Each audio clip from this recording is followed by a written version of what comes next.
오늘은 이 본문의 말씀을 가지고 약함이 주는 교훈이라는 제목으로 말씀을 드리겠습니다. 오늘 본문에 보니까 사도 바울은 자기 몸에 가시 때문에 고통을 받았다. 그래서 주님 앞에 3번씩이나 간절히 기도했지만은 하나님은 그 가시를 제거해 주시지 않고 오히려 뭐라고 하냐면 내 은혜가 되게 족하다. 내 능력이 약한 데서 온전해진다. 이렇게 말씀을 주신 것입니다. 그러자 그 말씀을 들은 사도 바울은 그 가시 때문에 약해진 나에게 그리스도의 능력이 머물게 되는구나 하는 걸 깨닫고 오히려 그 가시를 자랑하고 기뻐했다. 이렇게 말하고 있습니다.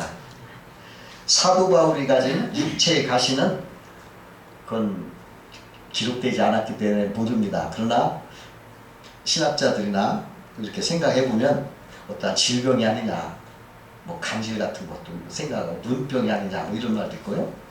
또 어떤 거는 여러 가지 시험이 아니냐, 여러 가지 시험, 뭐 의심이라든지 근심, 막 이런 시험, 또는 어떠한 자기 자신의 약점, 그냥 감추고 싶은 약점, 그런 게 아니냐, 이렇게 말하고 있습니다.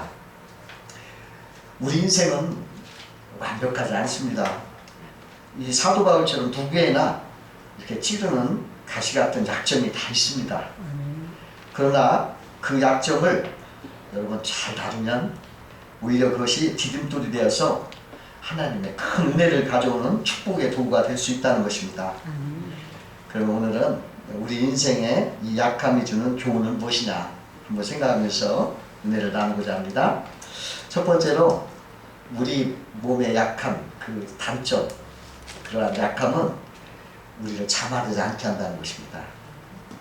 본문 7절에 보니까 여러 계시를 받은 것이 지극히 크므로 너무 자만하지 않게 하시려고 내 육체의 가시 곧 사탄의 사자를 주셨으니 이는 나를 쳐서 너무 자만하지 않게 하려 하십니다. 그렇게 말했습니다. 하나님은 자만하는 사람을 싫어하십니다. 그래서 잠언서에 이렇게 말씀했어요. 교만은 패망의 선봉이요 거만한 마음은 넘어짐의 악장이라.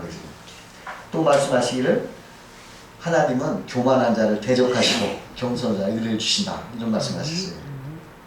그 나폴레옹이라는 그 프랑스 황제가 유럽을 다 정복하고 난 다음에 자기가 러시아까지 쳐들어가고 싶어서 계획을 세웠어요. 그리고서 어느 기부인들한테 말을 했습니다. 내가 이렇게 해서 승리할 수 있으니까 내가 러시아를 쳐들어가겠습니다. 그렇게 말하니까 그 귀부인이 말하기를 인간이 계획은 세우지만 이루시는 분은 하나님이십니다. 이렇게 말해줬어요. 그러자 나폴레옹은 깔깔 웃으면서 그게 무슨 소리요? 내가 계획하고 내가 이룹니다. 이러면서 광활하게 말했던 거예요. 근데 몇 달 후에 나폴레옹은 전쟁에서 대패를 했어요. 그래가지고 1814년 퇴위를 하고 엘바솜에 유배되고 말았던 것입니다. 그 어느 집사님이 사업을 하는데 사업이 너무 잘 되는 거예요. 막 재산이 막 한 10여 년 만에 몇십억이 됐어요. 그러니까 그때부터 그가 막 교만해진 거예요. 그냥. 그래가지고 막 누구 말도 안 듣고 자기 마음대로 막 은행에다가 집도 공장도 회사도 막 담보해가 돈을 빼가지고 사업을 더 확장했어요. 그 모든 게 잘 됐어요. 순풍에 돛단 듯이 수술 잘 풀려나왔어요. 그러니까 뭐 누구 말도 듣지 않는 거예요. 자기 마음대로 막 사람들이 이거 아니라고 해도 하나 누이면 목사님도 이렇게 말려도 막 듣지도 않는 기고만장한 거죠. 막 교만해가지고.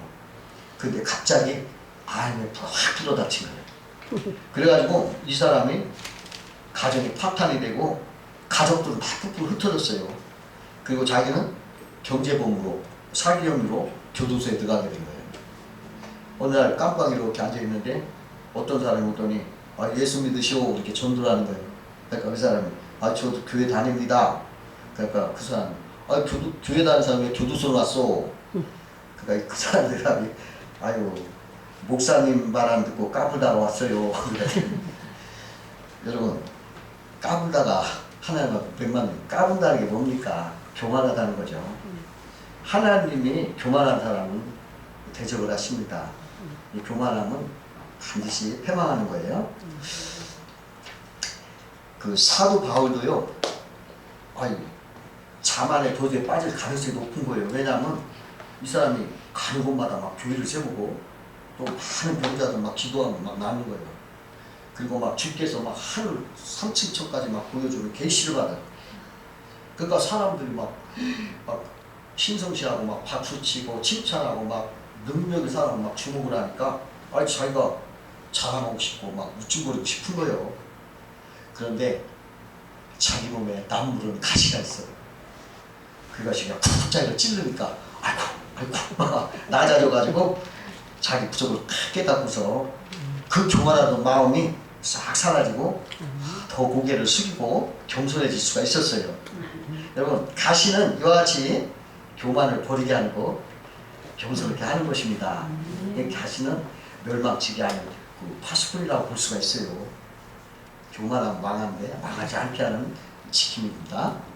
두 번째로 약함이 주는 교훈은 큰 유익을 가져다 준다는 거예요. 이번에 그 영국 프리미어리그에서 활약한 손흥민 선수 엊그제 훈장 받았죠. 아시아인으로서 유럽에 있는 거기에서 최초로 득점왕 된 거예요. 아시아 최초로. 그러니까 그걸 얻어가지고 세계적으로 최우수 선수임을 인정받았어요. 근데 그가 세계적인 스타가 된 것은 그의 아버지 송은정 씨 덕분이었어요.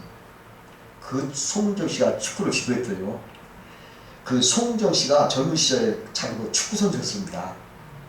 근데 오랜 세월 무명 선수예요. 무명. 이름이 없었어요. 그렇게 무명으로 활동하니까 생활도 가난하고 어려웠어요. 근데 자기 아들을 이제 축구선수 내릴 때 이렇게 무명의 서름을 당하지 않게 하자. 그래가지고 그 사람이 어떻게 된 거냐면 자기의 약점을 반대로 가르친 거예요. 아, 내가 이렇게 하다 보니까 내가 무명세를 벗어날 수 없었다. 그러니까 이번에는 반대로 철저히 훈련한 거예요. 그래가지고 세계적인 선수를 키웠는데요.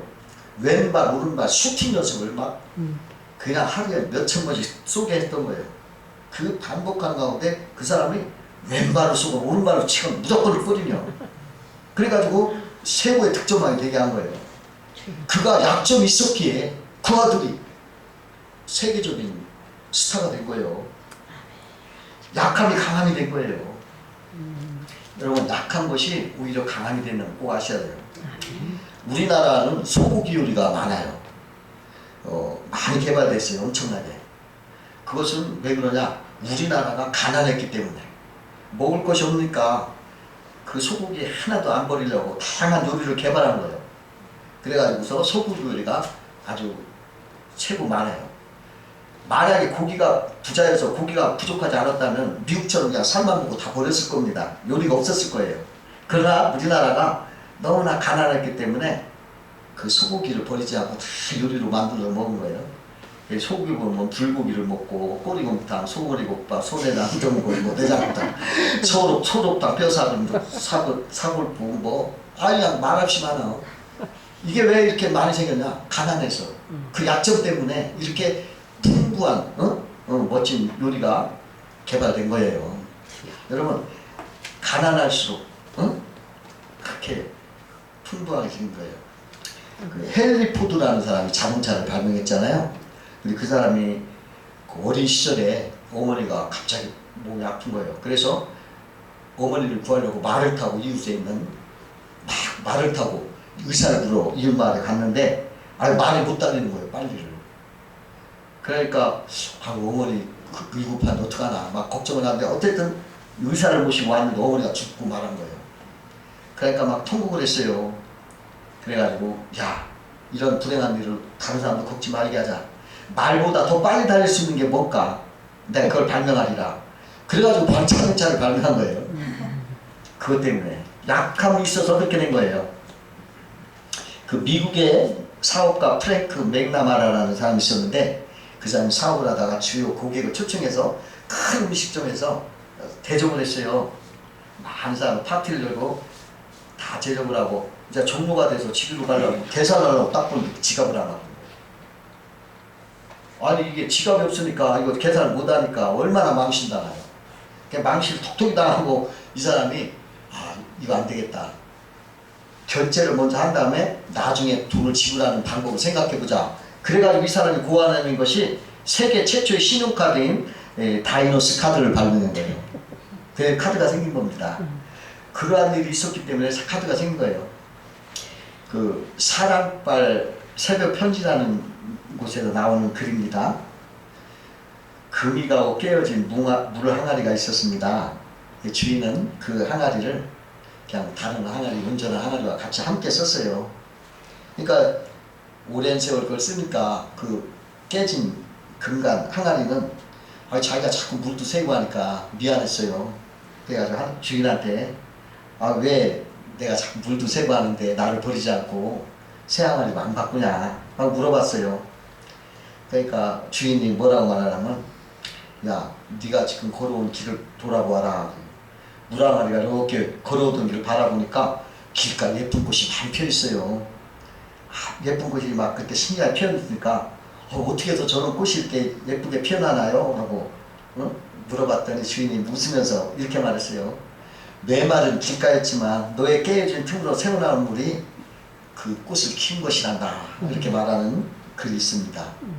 여러분 우리들의 약점까지도 하나님은 그것을 유익하게 쓰시는 분이에요. 아멘. 그러니까 여러분 내가 어떠한 약점이 있으면 그걸 부정적으로만 보지 말고 그것 때문에 더 풍성한 것을 이렇게 만든다는 걸 꼭 아시기 바라요.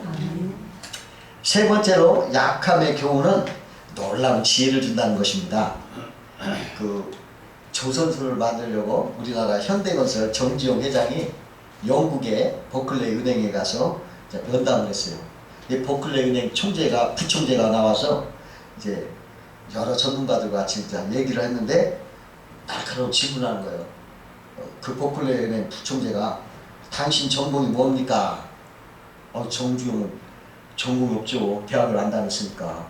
아니 초등학교뿐이 안 나온 거예요. 근데 그 말을 딱 물어보니까 자기 아픈 가시를 건드는 거지. 자기 숨겨진 약점을 꼭 찌르는 거지. 그러니까 그 정주영이가 그 질문에 머뭇거리고 있으니까 그 부총재가 당신 기계공학을 했어요? 경영학을 했어요? 그러니까 정주영이 마음을 가다놓고 침착하게 이렇게 했어요. 내 사업계획서 읽어보셨습니까? 물론입니다. 내 전공은 조선 사업입니다. 조선 사업입니다. 배 만드는 사업입니다. 그러니까 사람들이 다 웃는 거예요. 한바탕. 그때 마침 500원짜리 동전을 꺼내가지고 여기 거북선 보이시냐고. 우리 조상들은 300년 전부터 이 거북선을 만들었다. 그러면서 그 얘기를 해주니까 그 버클레이 은행 부총재가 막 껄껄 웃으면서 당신의 전공은 유머군요. 당신의 유머와 함께 내가 당신 투자 계획서를 승인하고 돈을 부어주겠습니다. 그러더래요. 합격을 했어요. 만약에 정주영 회장이 나는 어느 대학에 나와서 난 뭘 전공했다고 막 거스름 피웠다면 그 막대한 자금을 빌릴 수 없었다는 것입니다. 공부도 안 했고 아무것도 몰랐지만 그가 유머롭게 지혜를 줘서 지혜롭게 이렇게 해서 축복이 됐던 거예요. 나의 약함이 놀라운 지혜로 나타난 것입니다. 그 영국의 최고 유명한 작가가 누구냐? 셰익스피어입니다. 셰익스피어가 최고고 그 다음에 서무셋 모음이라는 사람이에요. 그러니까 2인자죠. 서무셋 모음. 근데 이 서무셋 모음이 유명하지 무명 시절에 있었던 일입니다. 서무셋 모음이 이렇게 책을 출판해서 내면은 이게 팔려야지. 안 팔리는 거예요. 그러니까 출판사에서 당신 책은 출판 안 하겠다고 거절을 하는 거예요. 그리고 이미 출판한 것도 광고도 안 하는 거예요. 안 팔리니까. 그것도 광고비도 안 나온다고. 그러니까 이 서무셋 모음이 그냥 자기가 애쓰게 쓴 것이 팔리지도 않고 취급도 못 받고 그냥 모독만 당하는 거니까 얼마나 가슴이 아파. 그래서 이 사람이 어떻게 생각하냐면 야, 내가 이렇게 끝날 수 없다. 내가 빚을 내서라도 내가 광고를 냈겠다. 자기가 광고를 낸 거예요. 신문사에다 어떻게 냈냐면 하나님 적은 돈으로 광고가 최고되게 해주세요 하고 기도하면서 어떻게 했냐면 마음 착하고 훌륭한 여성을 찾습니다. 나는 스포츠와 음악을 좋아하고 성격이 비교적 온화한 젊은 백만장자입니다. 제가 바라는 여성은 최근 서머셋 모음이 소설 주인공과 같은 모든 면에서 닮은 여성입니다. 자신이 서머셋 모음이 쓴 소설의 주인공과 닮았다고 생각하시는 분이 있다면 지체하지 마시고 나에게 연락을 주시기 바랍니다. 이런 방법을 한 거예요. 그러니까 사람들이 그걸 보고서 서머셋 모음이 쓴 책을 다 읽은 거예요. 찾아서. 그랬더니 그 책이 싹 그냥 팔렸어요. 그 다음부터 이 서머셋 모음의 그 글솜씨를 사람들이 알아주고서 그때부터 막 유명하게 된 거예요. 섹슈어 다음에 서머셋 모음 뒤인자가 된 거예요. 근데 그 출판사에서 자기 걸 출판해주지도 않고 광고도 안 내주는 그러한 약점이 오히려 그것 때문에 지혜가 없어서 이렇게 크게 유명해졌다는 것입니다. 약점은 이렇게 우리에게 지혜도 주는 것입니다. 네 번째로 약함의 경우는 은혜의 통로가 되는 거예요. 여러분 우리가 약하면 우리를 통해서 하나님 역사하시는 거예요. 그 미국의 남북 전쟁을 일으켜서 흑인을 해방시킨 전쟁이요. 어떻게 일어난 줄 알아요? 책 한 권 때문에 일어난 거예요. 엉클 톰스 캐빈이라는 책이 있어요. 그 책 쓴 사람이 스토우 부인이라고 평범한 시골 여자였습니다. 어느 날 그 스토우 부인의 딸이 죽었어요. 그러니까 그 부인이 그 딸의 죽음으로 깊은 슬픔에 빠진 거예요. 그래가지고 그 슬픔과 비애를 그냥 신앙과 기도로 이겨냈습니다. 그리고 그 시련을 통해서 슬픔이 무언가, 고통이 무언가를 그가 알게 된 거예요. 그래가지고 자기보다 훨씬 더 고통당하고 슬픔당하는 흑인들을 보게 되니까 자기는 딸이 죽어서도 그렇게 슬픈데 이 흑인들은 그냥 막 아들, 딸들이 살아있는 채로 막 그냥 팔려나가서 헤어지니까 그 생이별을 보고 나서 너무 가슴 아프고 슬픈 거예요. 그래가지고 그 사람이 글을 쓴 게 바로 그 엉클 톰스 캐리라는 책이에요. 거기에 자기의 슬픔과 그 흑인들의 슬픔을 써놨는데 그걸 읽은 미국인들이 흑인 이렇게 둬서 안 되겠다. 흑인 해방시켜야 되겠다 해서 남북전쟁 일으켜서 흑인을 해방시킨 거예요. 그러한 약점이 있었기 때문에 은혜의 통로가 돼서 흑인이 해방된 것입니다. 그 서울에 한 장로님이 계셨는데 이분은 그냥 막 돈이 많고 자기 혼자 그냥 수십만 원짜리 막 식사를 하면서도 교회 일에는 그냥 관심도 없는 거예요. 장로가 되면서. 그러던 중에 그 장로님의 부인이 갑자기 죽은 거예요. 그때 그가 허망하게 생각한 거예요. 세상을. 내가 잘못 살았구나. 내가 그냥 아무것도 자기만 혼자 살았구나. 이 생각을 하고 깨닫고 돌아서서 그 사람이 그 다음부터 교회에 충성하기 시작하고 그 돈으로 막 교회도 짓고 많은 곳에 선교도 하고 훌륭한 장로가 돼서 하나님의 뜻을 크게 이루었다는 거예요. 만약에 그런 가시가 없었더라면 그 사람은 그냥 그렇게 살다가 말았을 거 아니겠어요? 근데 그러한 약점 때문에 은혜의 통로가 넓어졌던 것입니다. 다섯 번째로 이 약함의 교훈은 합력해서 손을 든다는 것입니다. 여러분 그 대구에서 목회하시던 그 유명한 성경 주석가 이상근 목사라는 분이 계셨어요. 작고하셨지만 그분이 어릴 때 발에 병이 났던 거예요. 근데 이게 암만 치료해도 낫질 않아. 그리고 자꾸 더 깊어만 가는 거예요. 더군다나 설상가상으로 어머니가 판약방에서 어떠한 약을 붙여줬는데 그걸 붙이고 덫이 나가지고 이제 학교도 못 다니는 거예요. 그게 3년 동안 학교도 못 가고 나가지도 못하고 집안에만 있었어요. 얼마나 불행합니까? 그런데 바깥을 나가서 학교도 못 나가니까 이 사람이 성경만 읽은 거예요. 성경만. 3년 동안 성경을 얼마나 읽었던지 성경을 전부 외운 거예요. 달달달달. 성경을 다 외워가지고 그 사람이 나중에 뭐가 됐냐? 성서 신학자가 됐어요. 아주 유명한 이상근 박사라고 유명한. 근데 그분이 이제 목회를 하다가 60년 동안 그 병든 말을 이제 은퇴를 하고 나서 그 말 수술을 하라고 정형외과 친한 분이 꼭 수술 좀 해보자고 해서 수술을 한 거예요. 그랬는데 그 발 뒤꿈치에서 머리카락 같은 철사 조각이 한 1cm짜리가 발뒤꿈치에서 나온 거예요. 어린 시절에 맨발로 다니다가 철사가 그 발뒤꿈치에 투셔 들어간 거예요. 근데 그걸 모르고 60년 동안 그냥 그렇게 고생한 거예요. 근데 그분이 그 스스로 빼낸 철사를 들고 감사하고 눈물 흘리면서 이렇게 말했어요.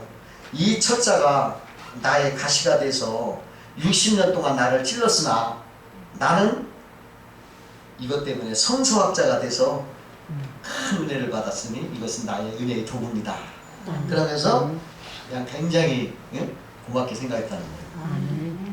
만약에 그분이 그러한 일이 없었으면 다리가 멀쩡했으면 왜 집안에서 그 성경만 읽고 있었어요. 그냥 돌아다니다가 그냥 뭐 별거 아니지. 근데 그 사람이 성경 읽다가 박사가 돼가지고 이제 유명한 성서학자가 된 거예요. 그 한국이 낳은 그 화가 문목 김기창이라는 화가가 있어요. 유명한 화가인데 그 사람이 8살 때 장티푸스에 걸렸어요.